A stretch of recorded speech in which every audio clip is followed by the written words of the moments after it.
So today we just wanted to highlight our story from beginning to where we are today and show you all the cool stuff that we've done along the way. And lucky enough, we've got the owners inside that are going to give you a little step-by-step of how we've started and where we're at. Sweet, let's go check it out. And this is our founder's office and CEOs.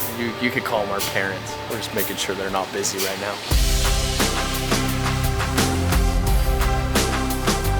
I'm Josh. I'm Stephanie. We're Braden and Jacob's parents, and we started Design to Print in 1995. Been doing this a minute. In fact, it was before both of them were born. And so they've been in this business since the day they were born. We started this as actually a print company, but a digital print company. And all we were doing is we were outputting film. So we literally were one of the first houses in all of Utah and Las Vegas that took digital files, output them to a laser image setter, and actually did separations for cyan, magenta, yellow, black. We had CMYK separations, and so we were a color house from day one. That's all we ever wanted to do. We wanted to be digital. We wanted to be involved in printing. Again, all digital. That was the biggest thing. We never wanted to do anything analog. We always wanted to be digital, and color is the thing. Yep. And we took that and we started doing film separations. I came from a software background. I knew a lot of people in Silicon Valley. We were doing a lot of film separations for magazine advertising out of tech companies. And we were able to, it was right when internet broadband was coming online, and we started getting files here in Little St. George, Utah. And we were outputting files for companies in Silicon Valley like Adobe and others around that area. And we took our talents and we started moving a little bit more to Las Vegas. We realized we were 100 miles from the Strip in Las Vegas, and there was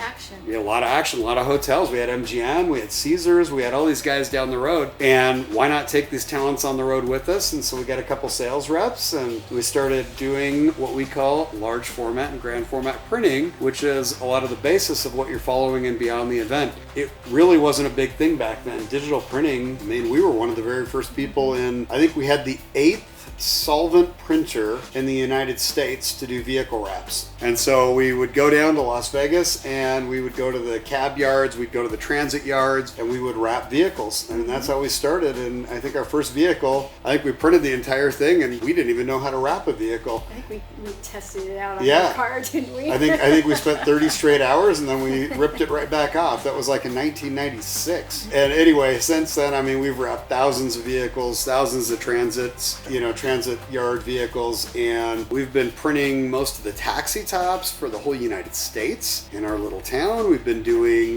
then really it broke out into UV. We decided we were going to go sustainable. We didn't like the toxic nature of some of the inks of the things that we used early on. Because we live in a really beautiful part of the country. Yeah, we love the outdoors. Absolutely. We're right next to the Red Rocks and Zion Canyon, and we just thought this isn't the way to do this. We got to do better. And so in 2008, we started changing all of our printers from solvent-based printers to UV-based printers, and that took everything from really toxic and caustic inks to VOC-free, cured things that could go just right in a landfill with no toxicity, and that changed everything. Let's kind of back up a little bit and talk about some milestones in our company when, because we started as a one-man shop way back in the day, slowly grew, added an employee, and I was working as a nurse to pay the bills.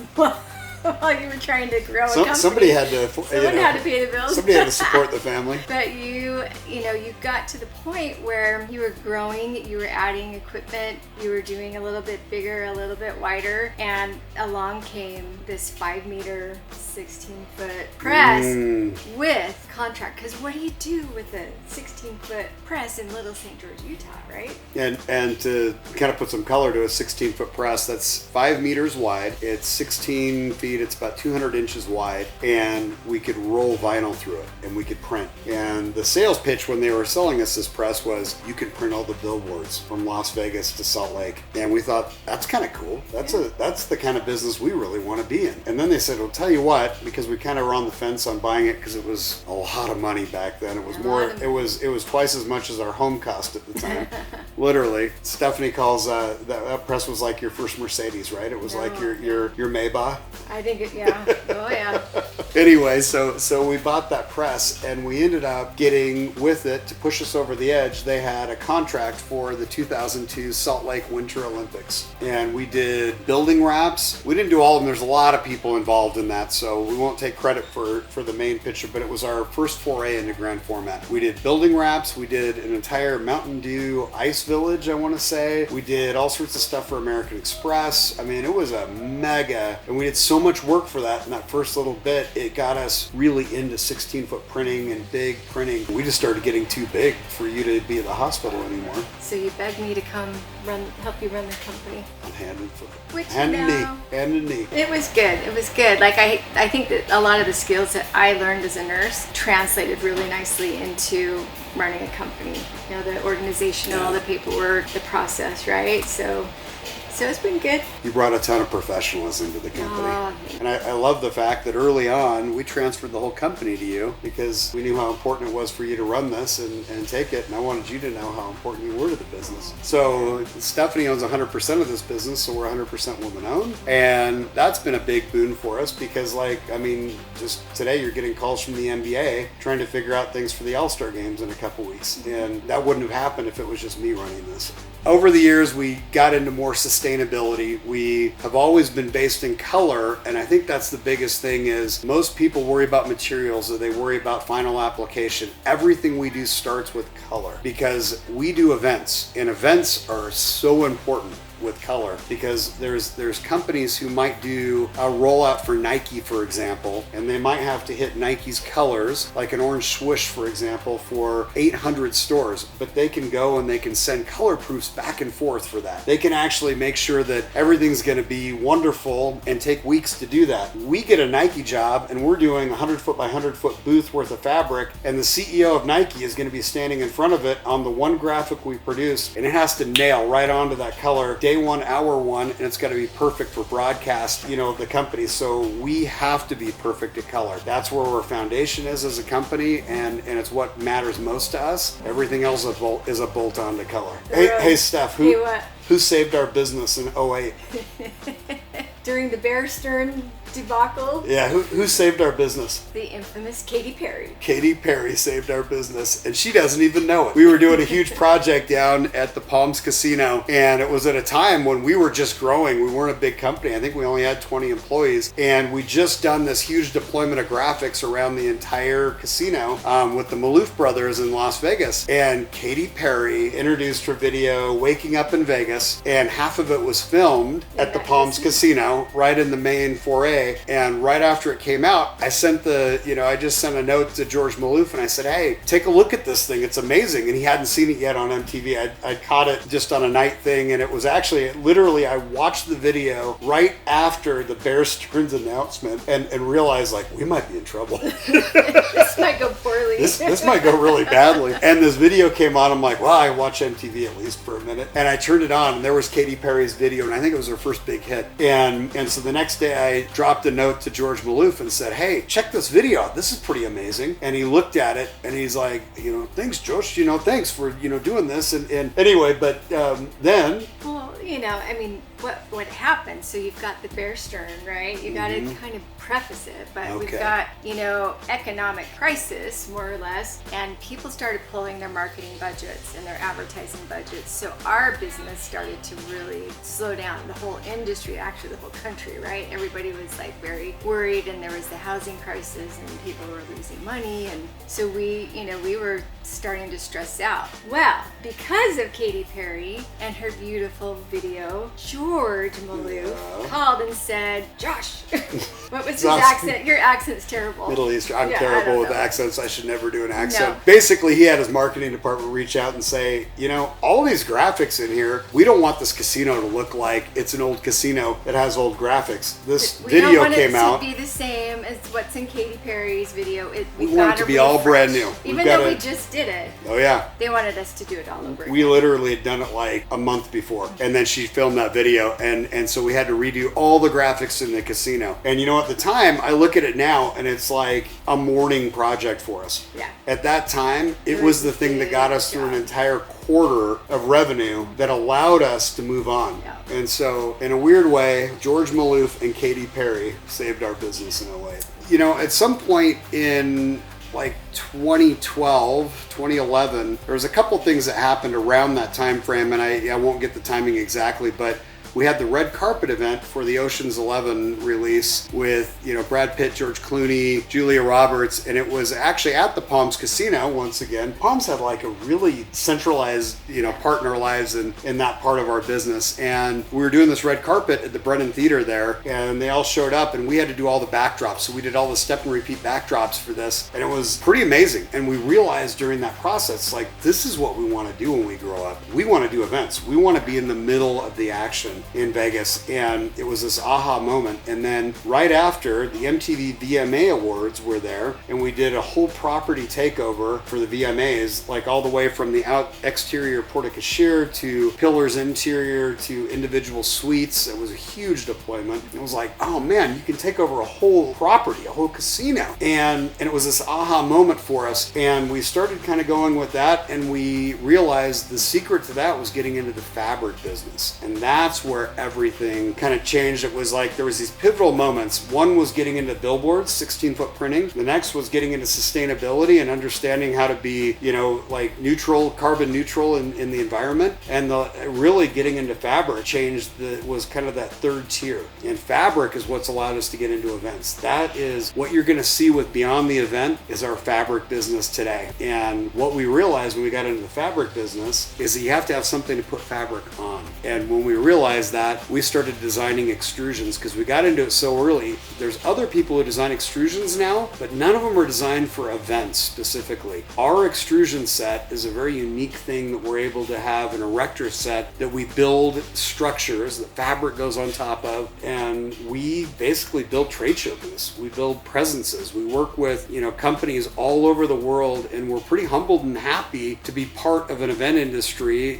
We're a small part of a $1 trillion business, and we get to be part of things like Coca-Cola. We're doing, and people always ask us, like, what's your favorite project? There's definitely some that are our favorite project, but, like right behind us in this shot, we're doing 100,000 square foot fabric project right now. I would say is my favorite project to date. And it's like on a weekly, there's some new favorite project, and it's so fun and exciting. And we're really excited for all of you, who are out in the YouTube community to be able to see what we do. The group that puts on Beyond the Event, one of the actual owners of this company asked me at dinner one night, he said, hey, do you have an idea for a YouTube channel? And knowing that we're in the event industry, those who aren't in the event industry, there's a lot of people who want to get in the event industry, but once you understand the event industry, you don't want to get into the event industry. It's crazy. Every day there's a story, and there's a problem to be solved, and there's a deadline to be made. And I think, we realized this would be such a cool, behind, what we do type of show that, it's been really, really fun to have it come to fruition. We have, Braden and Jacob are involved in the install, so they are there. They're there in the middle of the night. They take our install team and they show up on property, and they're plugging away, and they have a deadline. It's got to be done because at 8 a.m. the show opens, and it's got to be And as we say in our business, if the show opens at 9 a.m., at 8:59, it all turns into a pumpkin. It's over. But what's awesome about what we do is we're a small part in this massive industry, and we get to see so many cool things on a daily basis. And so when I was asked what would be a good idea for a YouTube channel, I said, easy. Just take a camera, put one of our guys onto a trade show floor, and the explosions that happen behind. You can follow a lot of fun things that are happening. So, and it takes a village. You're going to see a lot of Braden and Jacob. You're going to see a lot of frontline things, but you're also going to see whole teams behind them. You're going to see whole companies that are accompanying our teams. And, when you're doing an event for somebody like Cisco or Salesforce, you are part of thousands of people putting on billion-dollar things. And it's a lot of fun and excitement, but I hope you guys enjoy. We were able to bring kind of this vision that that the designer had to fruition, where, you know, it just pulls off and it's just beautiful. And, you know, we love to hear all those successes. And you know, Braden talked about this earlier about being a win-win, you know, type of business, type of relationship and partnership with our clients. And, you know, that's what we love. We love to see these successes. And We really love what we do because we're able to work with somebody to bring a vision alive. We get $1, but we know when they have realized their vision, they turn that into $2 for their company. They're providing jobs. They're providing vision and growth for the people around them. They're growing businesses in America because we're helping them grow businesses in America, which is helping our business. And that's what this is all about. And that's why we love what we do is we're not kind of leeches on society. We actually are giving something back, helping people realize a vision. And it's so great to work with creatives and incredible people with incredible vision. And it really drives us because the creativity that's out there, it's so cool to be part of. Like, it's humbling and it's fun for us. We love it. All right, what you're going to see at Beyond the Event is really a culmination of 20 plus, going on 30 years at Design to Print of relationships. It's talent. It's a team that's been put together. It's a village that's behind our sons, Braden and Jake. And what's amazing about this is they've grown up in this business. In the business and the event world that we're in, second generation doesn't happen very often. And you're getting the opportunity to watch a second generation, dyed in the wool, grown up in the business team who's seen this from the inside out is going to be able to show you from fresh eyes what our event industry looks like as a whole. And I hope you like what you see. I hope you enjoy what we get to do every day through their eyes. And scene. You guys killed that. That was awesome. I love you guys so much.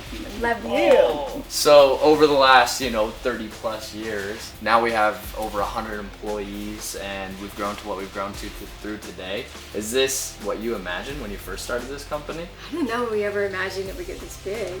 I never thought it would get this big in St. George, Utah, in the middle of the desert. I knew we would get this big in Las Vegas and LA. I never imagined we'd do a lot of it here, and that's pretty fulfilling. That makes my heart warm. Come over, man. You can say, what's up, guys? Well, I think you guys are pretty awesome, and I know for a fact you worked your butt off to get here. I remember those 70+ hour weeks that you put in while I was a kid. 70. No, but we've got a ton of amazing stuff going on all around the shop, and seriously, thank you for letting us be a part of it. Okay, and we're excited to show you guys a behind the scenes look at what we've got going on in the shop, but also what we've got installing all around the world. On the trade show floor, we could have up to, 40 projects going on at one time. That can get pretty interesting. So I'm excited to show you guys a little bit of that as well. At any given time here in the shop, we have up to 100 projects going that are heading all over the world. We might have 40 at a Las Vegas convention center, but we've got literally about 100 going at any given time here. And we're going to show you how it filters through coming in from the internet, just off of our broadband here, how we're pre-pressing files, our graphic designers are taking and actually formatting these files. We'll take you through showing you the printing process, all the way to sublimation of fabrics, to cutting, to laser cutting, fiber laser. We've got fabrication in the shop. We've got sewing in the shop. We've got, oh my gosh, there's lamination. Yeah, we've got, there's 50 disciplines in here, and we're going to take you through, and we want to show you all the different pieces, and we're going to show you some unique things that we do that are interesting to this process. So we hope the things we're going to show you might actually help you in your own business. Well, up here we've got our upper deck, we've got our marketing department, we've got our CAD and our metal design team up here. We've got the Beyond the Event HQ, that's where Braden and I sit, and then down below, this is where the real magic happens. This is where the real work's done. This is where all the physical, amazing team that we have tackling all these amazing jobs. What's crazy is there's a lot of brain trust up on this balcony, right? But you look down here and there's people doing everything from test fitting fabrics to cutting boards to printing sheets to printing fabric and sublimating fabric. There's a lot going on down there, isn't there? Always is. Always. If you guys have any questions ever about the cool stuff that we're doing and you want to know more, comment below and we'll be able to give you some more information or, answer those questions for you. Stay tuned for future projects because this is just the beginning. And cut.